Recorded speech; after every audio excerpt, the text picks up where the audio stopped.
Šiandien tęsime tyrinėjančių pokalbių ciklą apie mąstymo klaidas versle.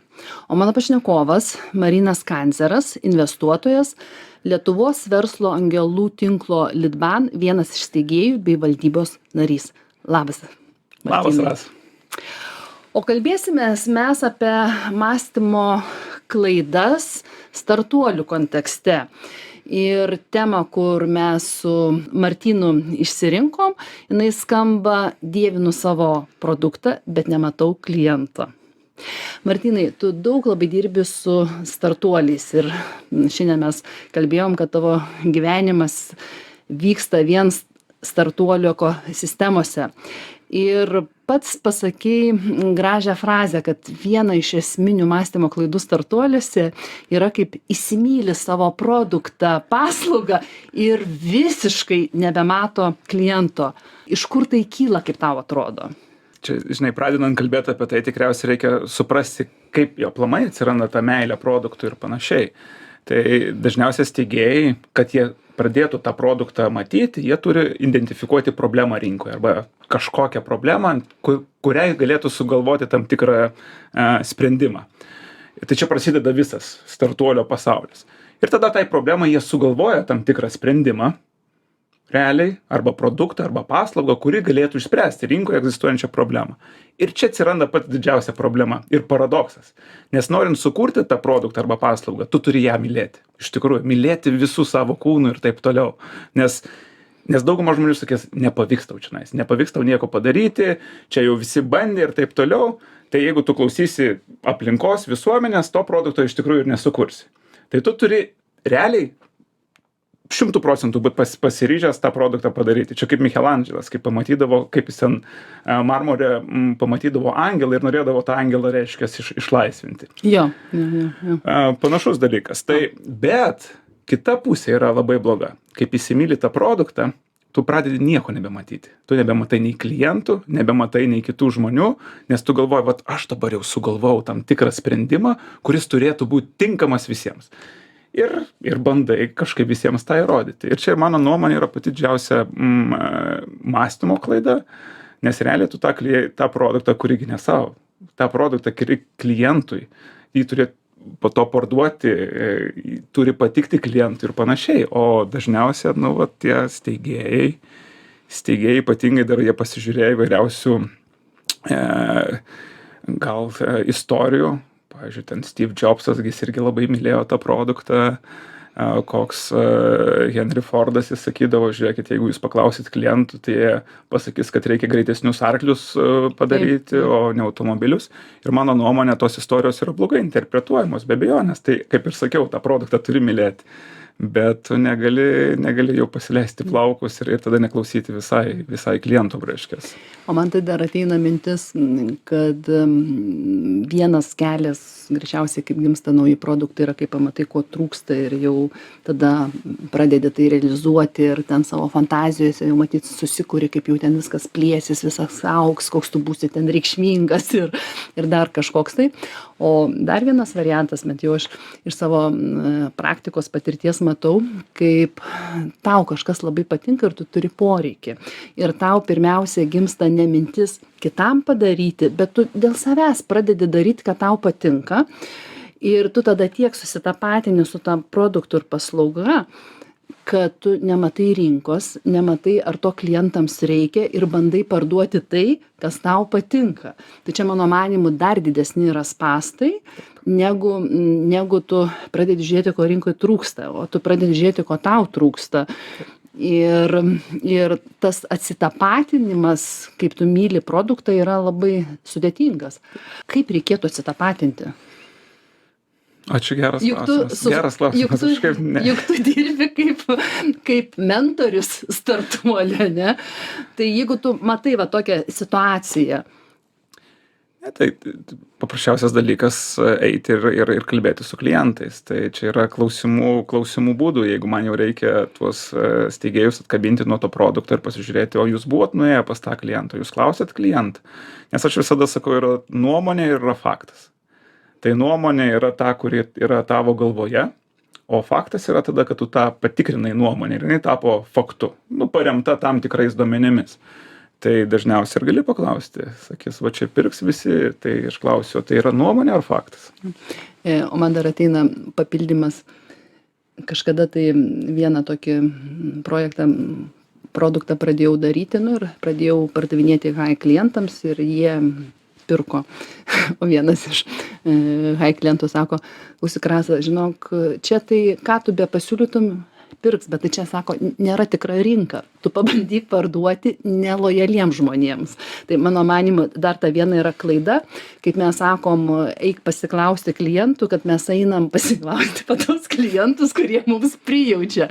Bet tu pabandyk pasiklausti pas klientą, kuris tavęs nežino, kuris netapatina tave su produktu, o mato produktą. Ir čia turbūt yra tas tikras pasitikrinimas, ar tas produktas rinkoje turi vietą. Taip. Ir aš manau, kad tas pokalbis gali būti skaudus ir dėl to dauguma, ir tikriausiai mes irgi kažkada savo kelionę vengėme tam tikrų pokalbių, kad paneigtų, kad šitas produktas yra nereikalingas.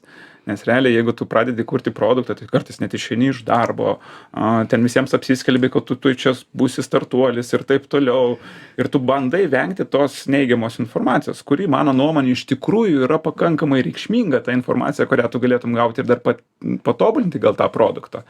Bet labai skaudu ją gauti. Ja. Tai aš manau, kad tu turi turėti pakankamai vidinės drąsos ir vidinės staminos tą atstovėti ir išgirsti ir tada pakoreguoti. Taip. Ir čia, matyt, vėl mes apsukam ratą ir grįžtam prie senos tiesos, be emocinės brandos, be saugystės. Sunku labai priimti kritiką ir dar iš nepažįstamų žmonių. Taip. Tai čia turbūt irgi viena iš priežasčių, dėl ko startuolių steigėjams labai sunku pereiti į antrą etapą. Taip. Kitas dar dalykas yra, taip, kažkaip kalbantis, aš prisiminiau, kad dar ir konkurentų jie irgi nemato.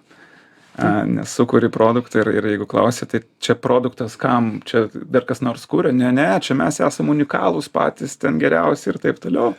Bet reikia suvokti, kad konkurencija yra ne tik tiesioginė, yra netiesioginė, reiškia. Tai žmonės kažkaip dabartiniu momentu jau sprendžia tas problemas ir galbūt jie efektyviai pakankamai sprendžia ir kad pirktų tavo produktą, jiems reikėtų labai daug pokyčių padaryti. Ir tą reikėtų irgi įsityrinėti ir pagalvoti, o tai kaip tą produktą ar paslaugą aš pardavinėsiu. Ir tas irgi yra vengiama daryti, nes lygiai dėl tos pačios priežasties, kad labai greitai gali suprasti, kad čia oho, kiek darbo reikia įdėti ir oho, kiek reikia investicijų padaryti. Taip. Tai mes dabar pakalbėjom, kad gimtų nauja paslauga, naujas produktas, bet kuriuo atveju ta meilė reikalinga, nes jeigu tu tam nejauti aistros, nemaitinsi savo energiją, to ir nebus. Taip. Ir darom prielaidą, kad ten jau su konkurentais ten pasižiūrėjai, su klientais pakalbėjai, tas jau produktas jau yra, jau Taip. Sako, jo, tas produktas yra. Taip. Ir tada man labai patiko tavo posakis, kaip tu man pasakei, ir sako, tada jie daro didžiausią antrą klaidą, pamiršta klientus ir pradeda ieškoti investuotojus ir vaikščioti visur su tom prezentacijom. Ja, tai aš daug, aišku, sutinku, kadangi atstovauju Lietuvos verslo angelų asociaciją, tai pas mus daug kreipiasi startuolių, kurie tiesiog ieško investicijos. Tai aš daugumai steigėjų ir sakau, žinot, kas yra pats geriausias jūsų investuotojas? Ne investuotojas, o klientas, tas, kuris moka pinigus. Ir aš prisimenu, aš kai pradėjau verslą, tai mes gynėjom pas investuotojus. Pirma prezentacija buvo, mes ėjom pas klientą ir bandėm klientui parduoti tam tikrą paslaugą. Dabartiniu momentu nežinau, iš kur tas atsirado. Galbūt čia susidaro toks įspūdis, kad jeigu tu turi gerą idėją, tai ką tu pirmą padarai, tu padarai prezentaciją ir padarai prezentaciją investuotojui ir tada iš investuotojo gausi pinigų ir tada jau sukursi tam tikrą organizaciją. O kad ten klientas kažkur kampe net nesupranta, ką tu darai, tai jokios reikšmės neturi. Tai manau, kad čia yra fundamentali klaida yra, kad tu turėtum eiti pirma pas klientą. Ir aš nesakau, kad po to nereiktų pas investuotoją ateiti. Reikia pas investuotoją nueiti, reikia pas investuotoją po to, bet jeigu tu prieš tai nenuėjai pas klientą ir net pabandėjai jo paklausinėti ir jis pirktų, gal jis avansų gali sumokėti tam tikrą sumą, tai klaida. O kaip investuotojai reaguoja, kaip ateina ir prezentacijas daro ir investuotojai staiga supranta, kad klientų tai nėra? Kas vyksta tarp jūsų pokalbiuose tokiais Gerai, atvejais? Tai tada pasakai, kad žiūrėk, dar reikia namų darbus trupučiuką padaryti, reikia dar nueiti pasitarinėti tą rinką. Tai yra žmonės, kurie išgirsta, yra žmonės, kurie neišgirsta. Aš manau, kad dauguma išgirsta. Ir papilnai mes ekosistemai pakankamai daug turim visokiausių priemonių, kur tokiems žmonėms galim padėti. Ir aš tikrai mačiau tokių žmonių, kurie ateidavo pirmą pas investuotojus, ane, ir tada jie supranta, kokią jie klaidą padarė, ir jie pakankamai yra žingeidūs ir moka mokytis, ir nueidavo ir po to visai gerai grįždavo, jau sakydavo gerai, mes jau apklausinėjom ir klientus, ir patobulinom savo produktą, ir net nereikėjo mums pasirodo tų pačių pradinių investicijų, bet dabartiniu momentu mes jau norim plėstis ir dėl to mums reikia investicijų. Antroji daly noriu persiristi tarp to santykio steigėjų, startuolių steigėjų ir investuotojų. Kur čia slypi didžiausias klaidos? Visiems sakau, kad sukurti verslą reikia 3 kapitalų. Tai reikia socialinio kapitalo, tai tavo ryšių, reikia žmogiško kapitalo, tai tavo patirties, mokėjimo, tam tikrų įgūdžių, ir reikia finansinio kapitalo vienokio ar kitokio, kuris ateina iš klientų arba iš investuotojų, kaip mes jau pakalbėjom.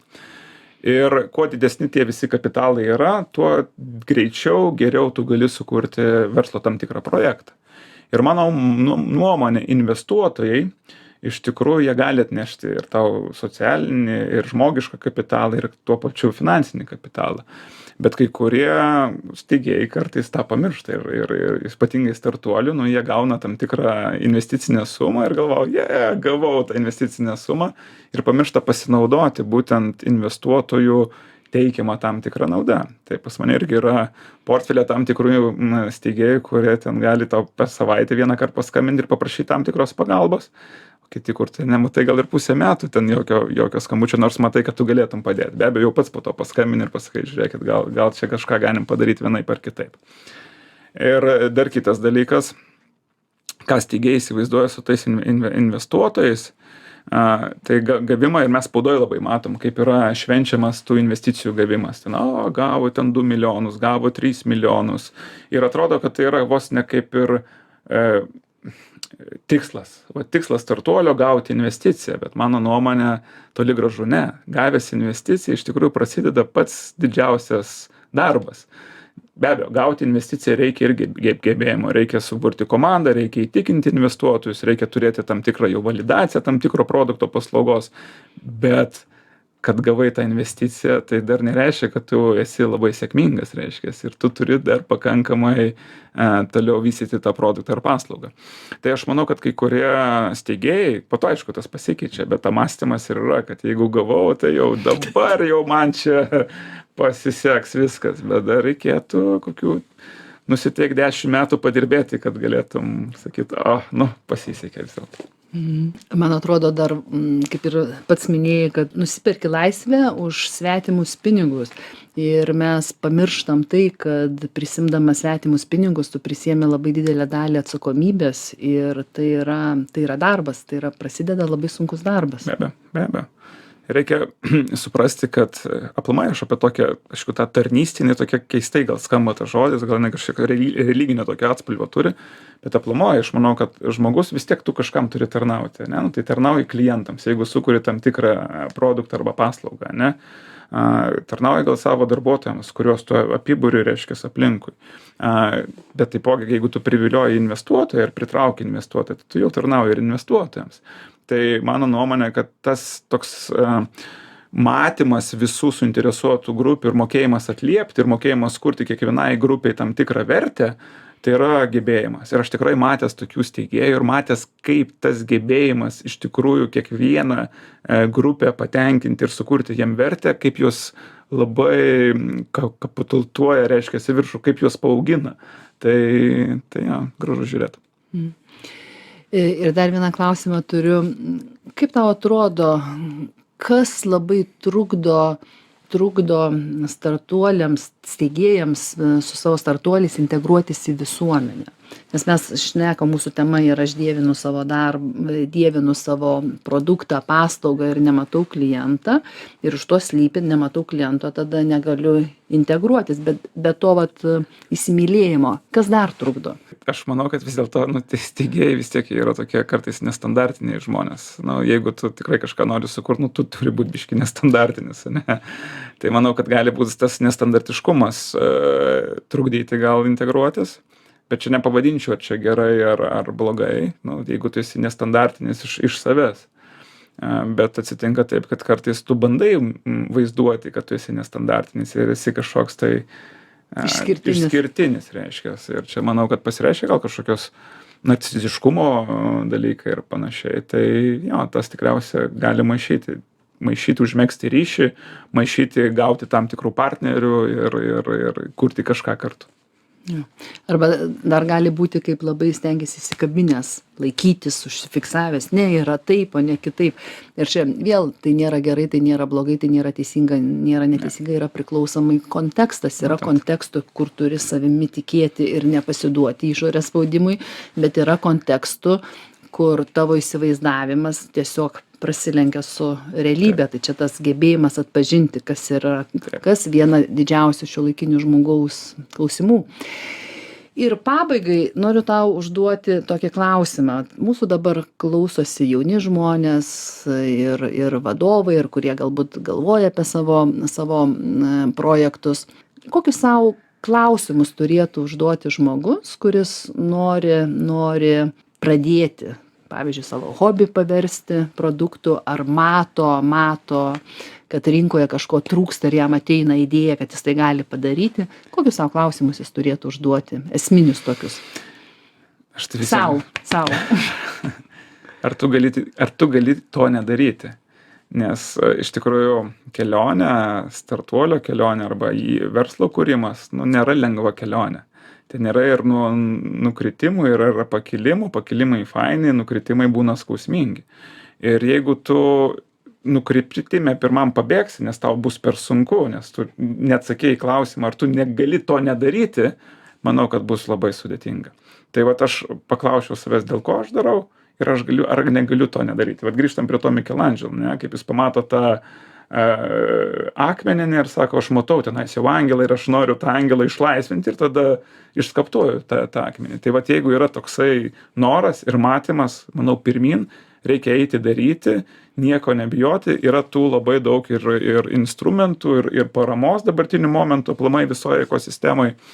Tai žengti pirmą žingsnį, jeigu atsakai teigiamai tą klausimą. O tada jau žiūrėti, kas gaunasi. Jo, tada žiūrėti, kas gaunasi. Ir aišku, tą žingsnį pirmą žengti pas klientą, o ne pas investuotoją. Mes jau apie tą kalbėjom. Mūsų laida atėjo į pabaigą. Kokią dar rekomendaciją norėtum pasakyti? Kokia mintis ateina? Žinai, aš kažkaip galvoju, kad būti savimi. Jeigu jau steigi, tai būk savimi. Nebandyk skaityti tų vadovėlių visokiausių, nebandyk žiūrėti ten, kaip žmonės pristatinėja tam tikrus produktus ir taip toliau, o manau, kad tas natūralumas iš tikrųjų žmonės paperka. Ir turiu tam tikrų tikrai investicijų, tam tikrus steigėjus, kurie atrodė visai tokie iškrentantis iš konteksto, bet manau, investicijos vienas iš geresnių yra būtent tų žmonių. Būtent. Ir man čia norisi iš psichologinės perspektyvos pridėti, bet pirmiausia, suprask, ką reiškia būti savimi ir kuo tu iš tikrųjų esi ir kokiu būdu sukurtas iš gamtos. Jau čia sudėtingiausias klausimas. Kurį mes turbūt atsakymų ieškom didžiąją gyvenimo dalį. Taip. Jo. Tai ačiū labai, Martynai, kad atėjai.